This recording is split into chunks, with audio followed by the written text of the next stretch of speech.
Lots of people say they've had an encounter with an angel, but how do they know? What if they weren't angels they were seeing, but actually demons? Or what if they were neither? Welcome to Truly Terrified, Paranormal versus Physics, where we talk about some really weird stuff, and Joe the scientist explains how it's not possible, or maybe it is. I'm Lin and... I'm Joe. First of all, right off the bat, I want to say this is our 50th episode. Oh, very nice. And I am very proud of us. Yeah. So 50 times we've sat here in this living room and recorded our conversations. We've probably sat in this living room and had conversations a million times, but 50 times. Well, so there's probably more than 50 like actual topics we've discussed. Oh, yeah, absolutely. Yeah. And not all about paranormal and physics. Yeah. I had an encounter once with maybe an angel, maybe a demon, I don't know. And I still don't know if it was an angel or a demon or something else.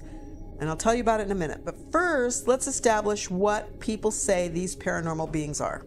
An angel is described as a spiritual being that acts as an agent or messenger of God. So right off the bat, there's throwing God into the mix. Naturally, though, right? Right. Because even like biblical stories, they don't necessarily have like wings and halos and stuff. It's just the fact that they are from a different place and they are realm. A messenger. Yes. They're often represented in human forms, what people report as having long robe and wings and all of that. Sometimes even more horrifying features, which I'll tell you about in a minute. Overall, people believe angels to be good, or at least have your best interest at heart. So if it's good and has your best interest at heart, it's an angel. Kind of funny because like Old Testament angels, as far as I understand, that was not how they were characterized. Exactly. Like very much not. Yeah. Sometimes people say they're used by God to accomplish some mission he has. Okay, so there we're, that in the Bible, that's what you would see. They think we're all having angelic encounters regularly with angels without even realizing it. Like this. Have you ever met a stranger who prevented you from having some serious injury and then the person just disappeared without you getting a chance to thank them? No. I have. I've had, where somebody grabs the cart before it hits your car. Or, it's like a shopping cart or... Yeah, whatever. And I know that I have actually been in the position to provide some positive experience for somebody to prevent them from getting hurt or dying, and then just left because there's no point in hanging around. I did what I had to do. And so maybe they thought I was a freaking angel. Maybe you are. Maybe I am. Okay. Have you ever seen a white-clothed being who was there and then was gone? I don't actually know if I've ever seen anybody dressed all in white ever.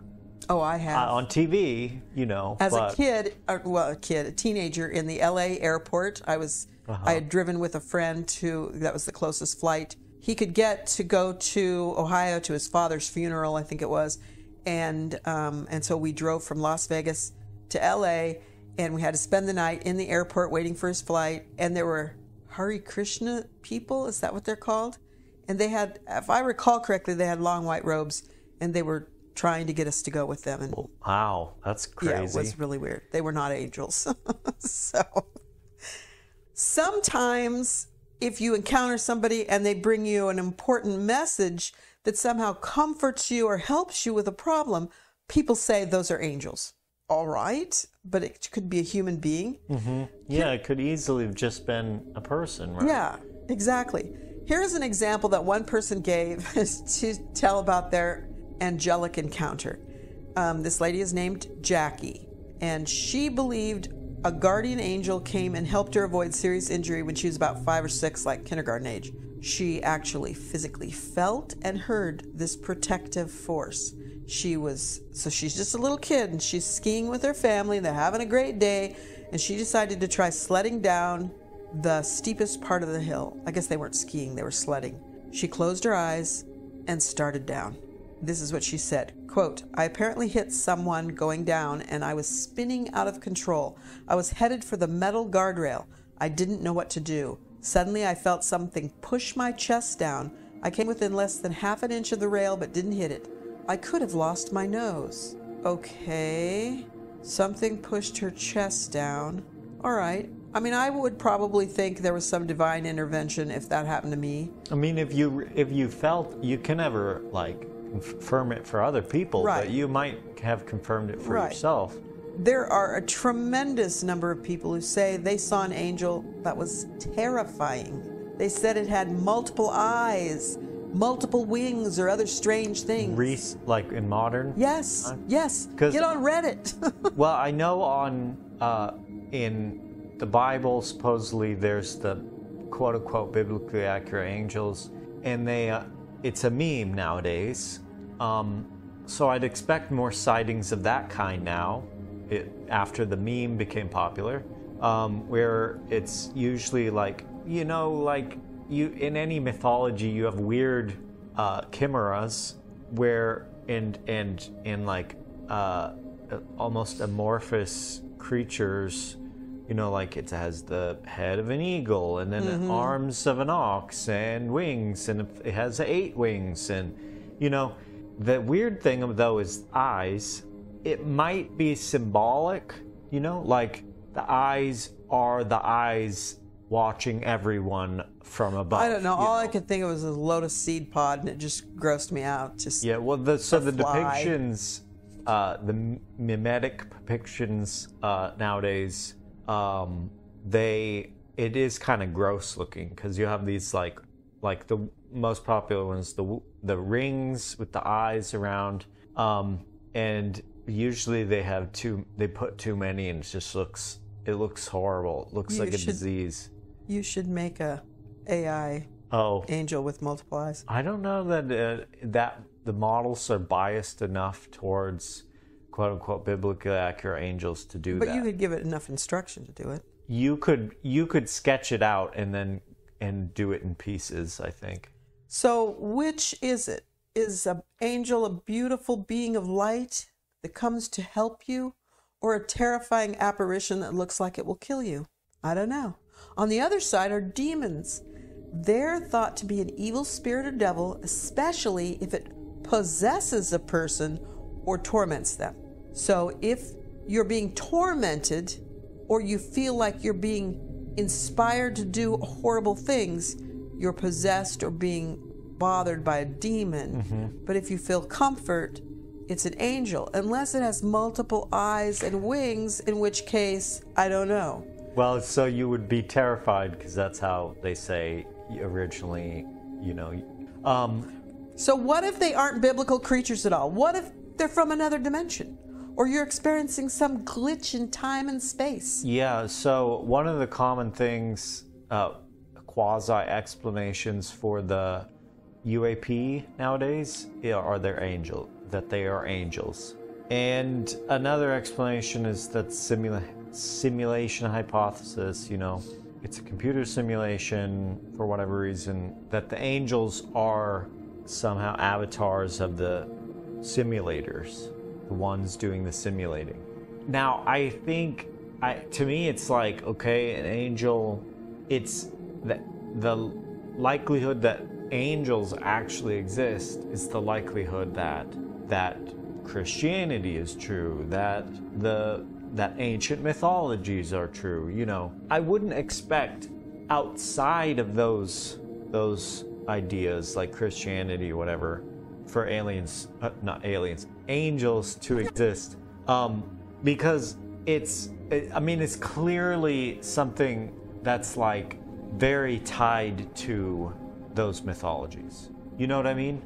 Like a person-shaped thing with wings, and it's holy and gives comfort.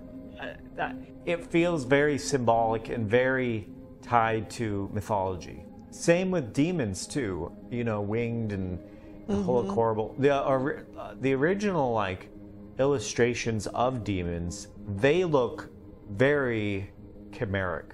They're like mashed up different parts of creatures, and they look or they don't look like people. Well, that's interesting, because people in some of these discussion groups and on discussion boards who talked about demons and referenced the Bible. And I didn't look this up because I don't actually own a Bible. And I didn't want to look it up online. We used to. We did used to own a Bible. It probably burned up in the house fire. Ironic. It must have been a demon. Anyway, they say that demons are from Satan, and Satan was an angel who didn't do God's bidding and fell from grace and came to earth. And so going by what the Bible says, according to these people online, demons should look human, should look just like regular people. So here's where the problem is. If you start looking at people who make you feel bad and inspire you to do bad things, or who you feel are dangerous as supernatural beings that are evil, that's nuts, because that doesn't really empower you to get out of a bad situation or to get help if you're mentally ill. It just puts you in a situation where you're blaming your internal struggles on something external that you have no control of. Yeah, I don't like to blame. Like you're possessed, you're blaming a malevolent force. That's not healthy. Even if it were true, you should probably take an effort to prevent that, like. Right. I want to say something about people using insanity defenses to get out of like a murder charge. And quite often they'll say that a satanic force or something evil told them to do it, and yet they are found to be not insane because they hid the evidence of their crime. Come on. If Satan told you to kill somebody and you knew that Satan was bad and that you didn't want to get blamed for what Satan made you do, you'd hide it. Yeah. You'd still be nuts. You'd hide even it. if you were like full on hallucinating Satan coming and whispering in your ear, which is insane, that you definitely shouldn't go to prison. You should go to an asylum or whatever. Yes. You would still think, man, I don't want to get blamed for it, but I also want to do Satan's bidding. Here's an example of my own life of that exact situation. So my first husband, Jeff, was schizophrenic. Absolutely, verifiably schizophrenic. And when he would go in to take a shower, he would stand in there, and at first it was just talking, and we had thin walls, because in Nevada, in those old houses, all the walls are thin, and I could hear him speaking. But as time went on, he got louder and louder. Not like time went on in one shower, but over a period of time. When he would take a shower, his voice got louder and louder, and sometimes it sounded like he was arguing, until I got to the point where I could hear what he was saying. And he was arguing with someone, I don't know what. He believed it to be exactly. Well, I do, because he told me later, but at that time I didn't. He was arguing with them that he didn't want to kill me, and they were telling him to kill me, and he didn't want to kill me. And so finally I confronted him, and he said it was God. God wanted me to die. He was crazy, but at first he lied about it. He was verifiably mentally ill, and he lied about it and tried to hide the reality of what he was experiencing from me, because he knew I would not like to hear that. Yeah. And just because you're mentally ill doesn't mean you don't recognize how other people would perceive your experience. I think that's one of those things people, they think it like reality is always more complicated than what you think it is. And so like somebody who hasn't had much experience with mentally ill people will say there's just one kind of vague mental, they're not right mentally. Right. But it's so nuanced. Yeah. It's like a schizophrenic person is having hallucinations. There's like memory issues, but generally they're lucid. Yeah. Just it's hallucinations. It's a lucidity in another area. Yeah. So you should expect anything from them, not just like one thing. It's not like they can't remember what they're doing, or they're misinterpreting. Oh, it's like, oh, this isn't a knife. This is or that, oh, the demons are telling me to stab this person to death, but I know that if I stab this person to death, I will have to go to the you know, something another of something another, and then I'll experience this other horrible thing, so I'm not going to let anybody know that I was the instrument that stabbed this person to death.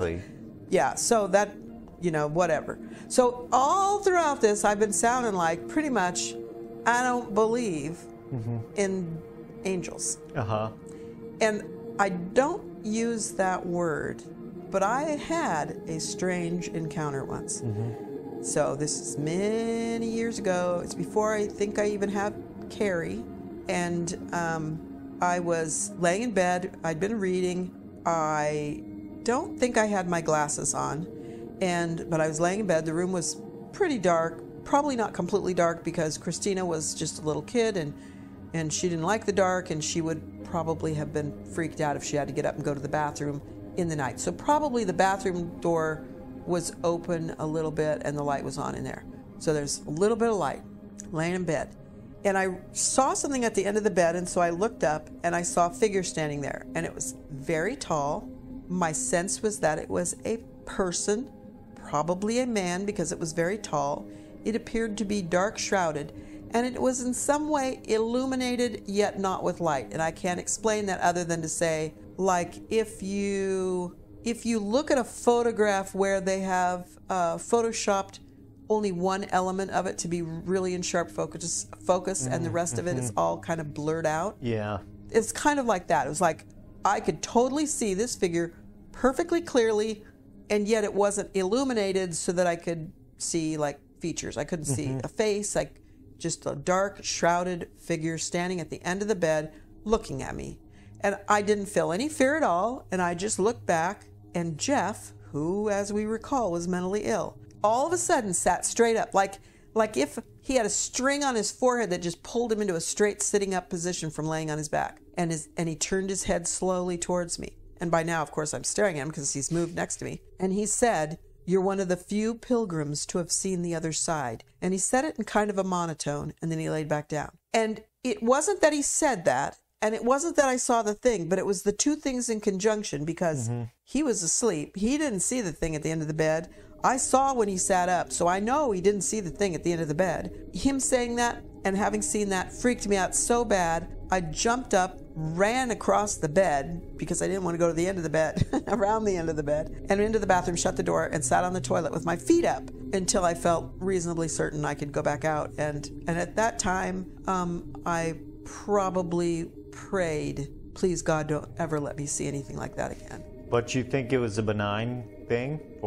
Entity? It didn't feel dangerous or anything else to me at all. It led me to go and get a book called Pilgrim's Progress from the church library, which I never read because it was so stodgy and weird and hard to even wrap my brain around. I didn't read it. But the fact that he had said you're one of the few pilgrims to have seen the other side. So at that time, if someone had asked me, I would have said I believed I'd seen an angel, probably. Although the fact that it was dark, maybe I would have said, I don't know. I really don't know. But I know I saw something. I know I wasn't asleep. I know I wasn't hallucinating. I know I saw something standing at the end of my bed. And it was long enough that it wasn't just like when you see something fleeting out of the corner of your eye. I was looking at it, and it was there, and I was thinking, what the heck? What is this? So even though I've sounded all along, while we've been talking, like, oh, I don't believe this. These people are mentally ill. I don't think that's necessarily the case, but I don't buy into it being the biblical idea of an angel being sent from God to carry out his bidding. So what is it?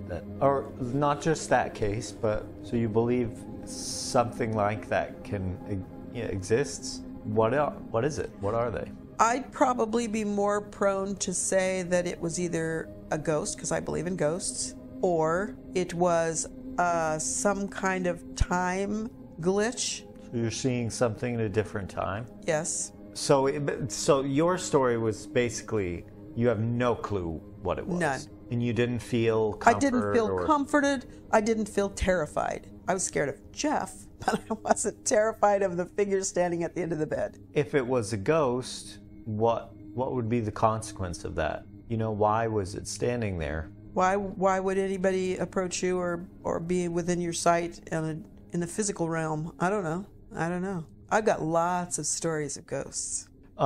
So angels,